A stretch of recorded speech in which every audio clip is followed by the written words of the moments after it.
Hey there. Thank you for tuning in for this bedtime story. My name is Susan, and I'm glad you're here. In this sleep story, we'll explore an old phrase once associated with maps and uncharted lands. Here be dragons. While these words appear rarely on actual historical maps, the phrase has come to represent the way we mark the edges of what we know. Tonight, dragons are not dangers. They are simply symbols of the unknown, the places not yet explored, the questions not yet answered. I'll be using this old cartographic imagery as a metaphor for our own nervous system, the way we hold emotion in our body, and for the places we don't need to resolve as we fall asleep. You don't need to hold on to any of this information to try to remember it as you listen. Simply let it settle into the background like a map folded and set aside as the story carries you towards sleep. If you happen to wake in the night and you notice your mind beginning to stir, press play again. Let your thoughts drift into the background. Follow the sound of my voice and allow yourself to ease back into sleep. This is your time to rest. You don't have to figure out anything right now.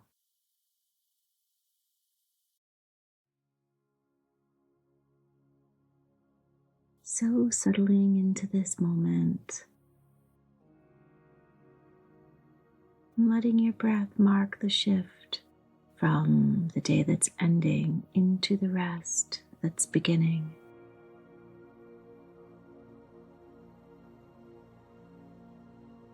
With the room comfortably dark around you, and if it feels right, your eyes closing.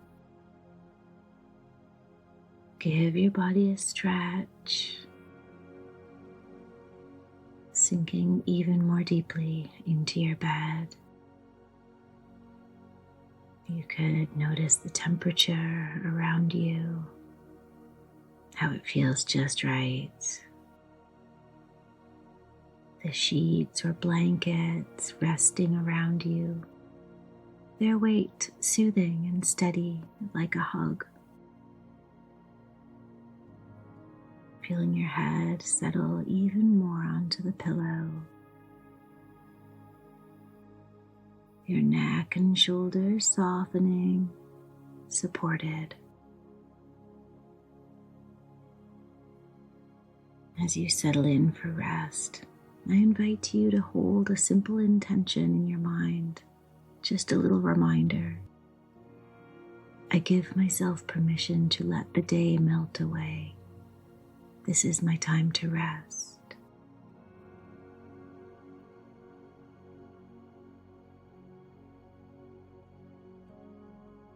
And repeating it one more time, just to yourself.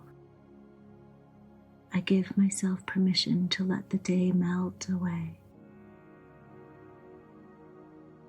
This is my time to rest.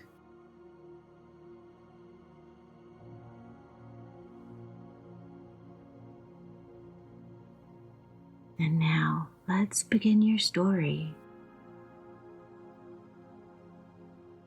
To understand this story, we must first meet the cartographer, the maker of maps, the one who listens closely to the shape of the world. A cartographer gathers what has been discovered, the feel of the land beneath steady feet, the rhythm of water moving along a shore, and slowly, thoughtfully gives it form. They are guided by curiosity rather than urgency, by patience rather than force. They learn the world by paying attention and then translate what they've noticed into lines gentle enough to rest upon paper.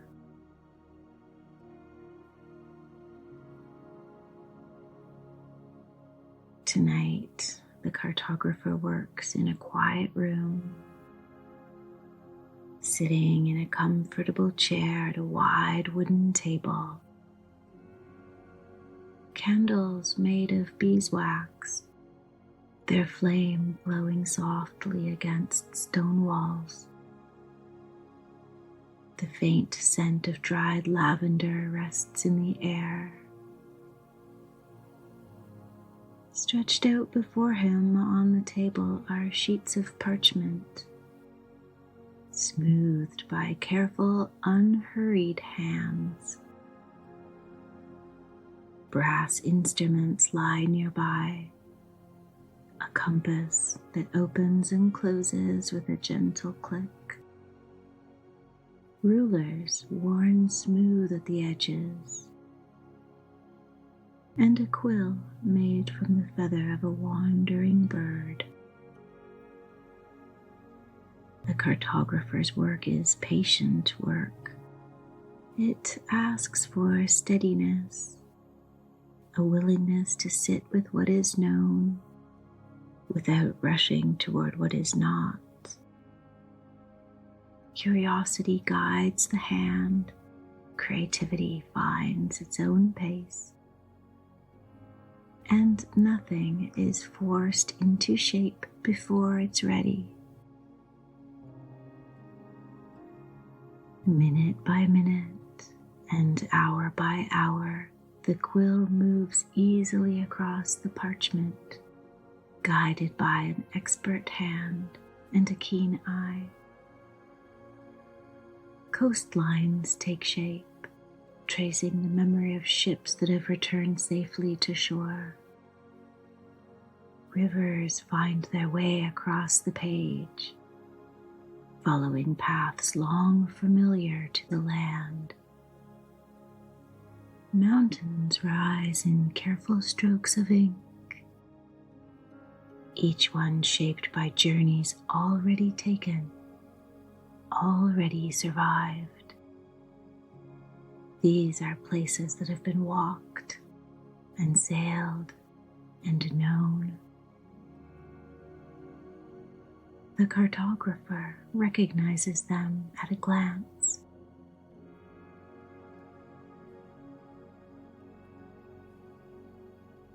And then there are the edges. At the far reaches of the parchment, the ink grows lighter.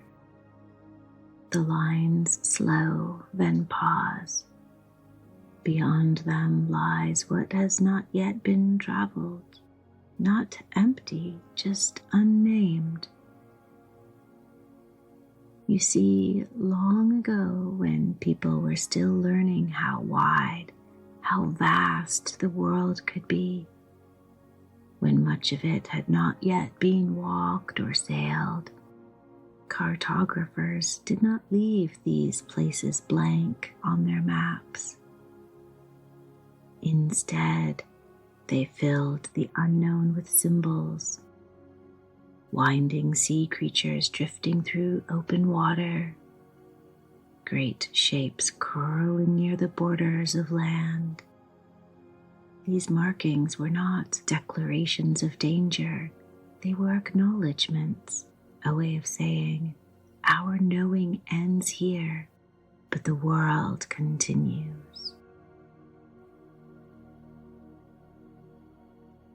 On one small globe, made more than 500 years ago, near the far edge of what was known, a cartographer etched a few words in Latin, which translated read, "Here be dragons." It's a phrase that has captured imaginations for centuries, though it appears only rarely in history.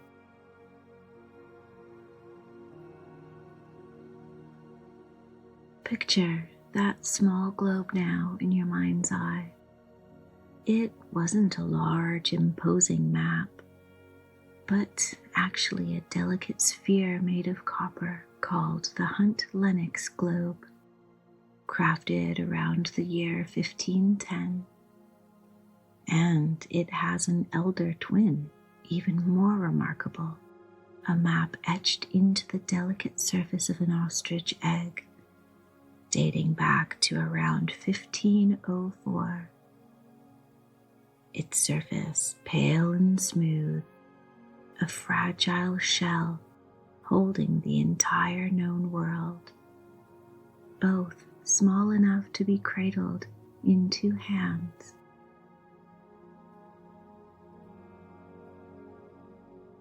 And at the same time, others were mapping on a grander scale. In the quiet libraries of Rome during 1527 to 1539, a man named Olaus Magnus crafted the Carta Marina.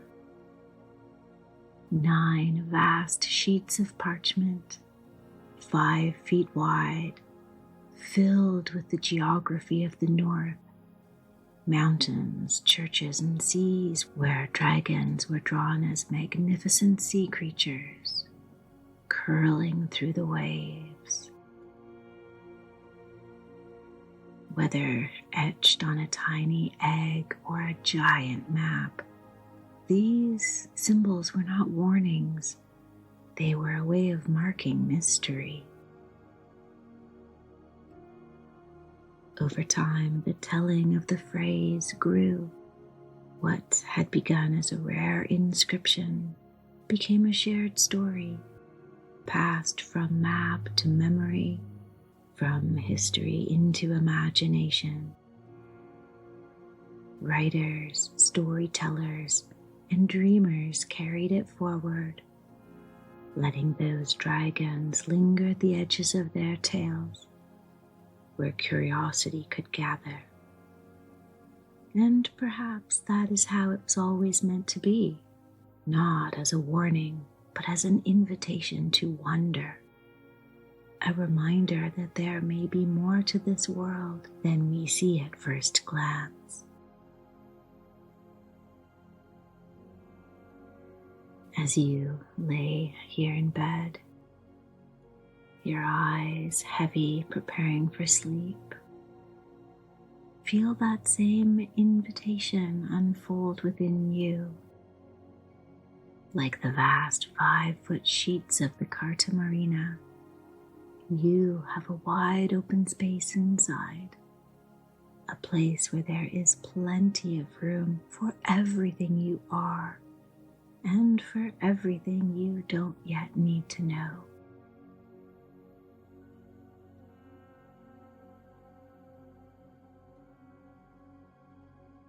All those years ago, most maps used no words at all. Instead, the creatures at the edges did all the speaking. They said, "Our knowing ends here, but the world continues." They honored what had not yet been mapped. The cartographer in this room understands this deeply. He knows that every map has a center, places traced again and again, paths softened by familiarity. These are the regions where travel feels steady, where the body recognizes the way. And every map has edges, not dangers, just limits of knowing.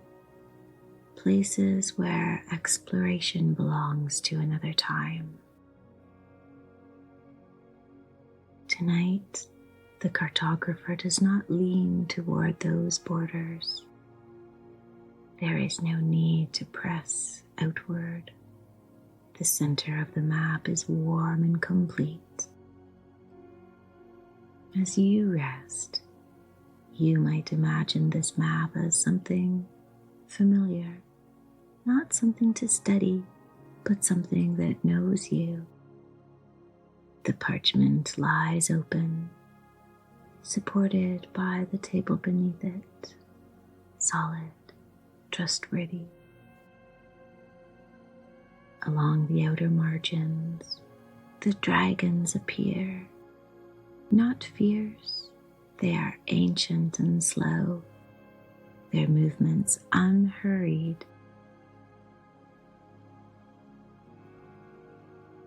They curl themselves gently around the edges of the map, tails looping, wings folding in like soft velvet curtains. Their breath is a slow rhythmic hum,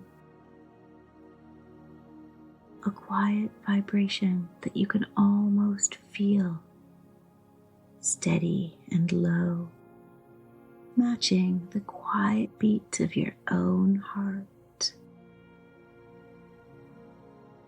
They are not guarding against anything. They are holding the questions, holding the unfinished lines, holding what can wait until morning.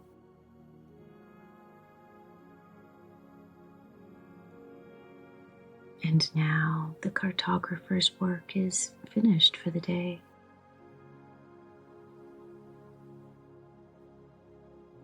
The cartographer leans back slightly, the chair giving a soft creak beneath his weight. He lets his hands rest in his lap, palms open, as his eyes take in the map as a whole. The center is clear, the paths are steady, the edges are held. And in this quiet moment, a thought stirs, settling into his awareness. It's an understanding that doesn't arrive as words, only as ease. A knowing that the map does not need to be finished in order to be enough. That the edges do not threaten the center. They simply define it. The dragons, resting along the margins, are not waiting to be faced or feared or fought. They are already doing their work, holding what is unfinished, unknown, so the rest of the world can be at ease.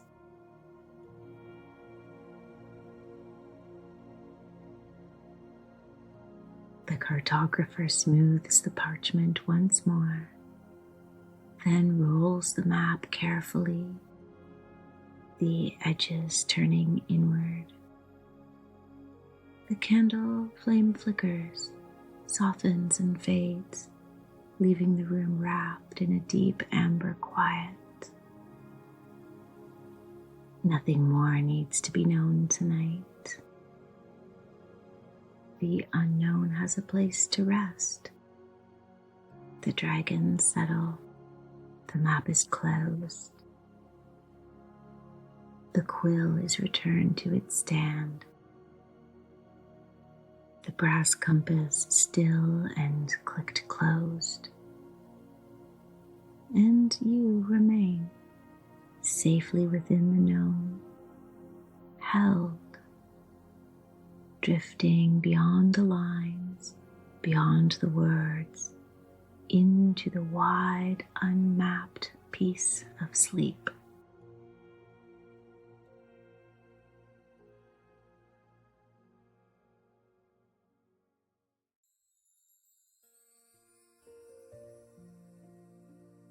If you find yourself still awake, linger here longer. resting comfortably in your bed. There's nothing to do, nothing to catch up on, just resting as the story settles into your body. Noticing the rhythm of your breath, not trying to change it, just following it as it flows in and out.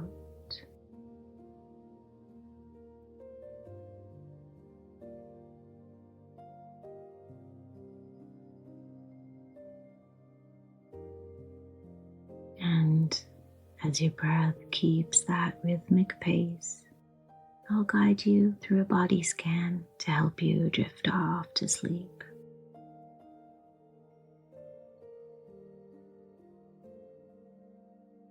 Begin by noticing the places where your body is supported, the weight of your body on the mattress,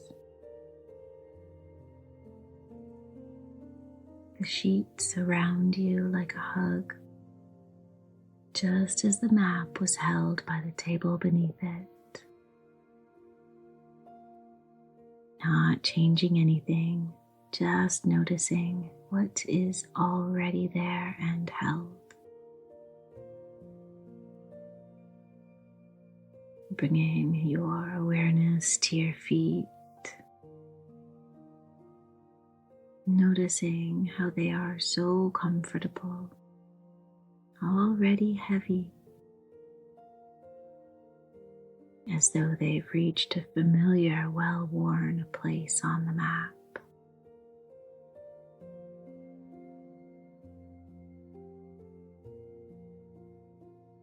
Letting your calves and knees soften and relax, imagining the tension dissolving like ink in water. Allowing that sense of ease to flow upward like a quiet tide, filling your belly and chest with a slow, steady calm.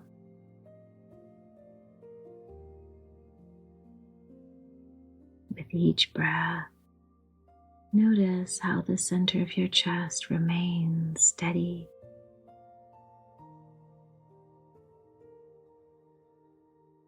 Inhaling in, slightly longer exhale out. If you notice any area of tension, consider it just as a dragon in the margin, not something to be fought, but something to be held with patience. The breath arrives, stays for a moment, and then leaves again, taking any remainder of tension with it. Your shoulders can loosen, your arms resting easily, peacefully at your sides.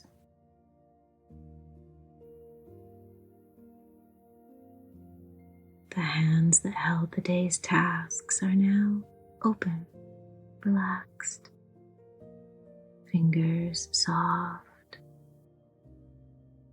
palms comfortably warm, like the cartographer's tools set aside on the wooden table. Your hands have no more work to do tonight. They are already at rest. Your neck and jaw can relax. The muscles around your eyes soften. Your forehead smooths as though the ink itself is drying and settling.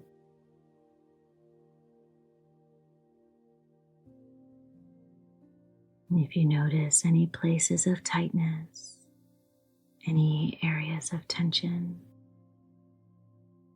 just notice how the breath arrives, reaches there, and leaves. And when the breath moves on, when you exhale out, anything that's ready can soften with it. Nothing forced. Everything in its own time.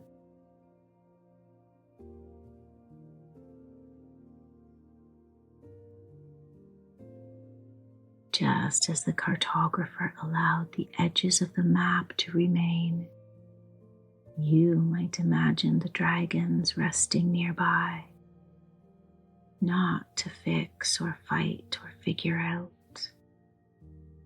but to hold with patience. Nothing more needs to be known tonight.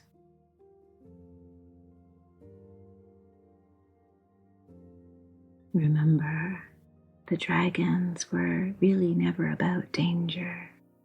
They were about wonder, about pausing at the edge of certainty and honoring what had not yet been named.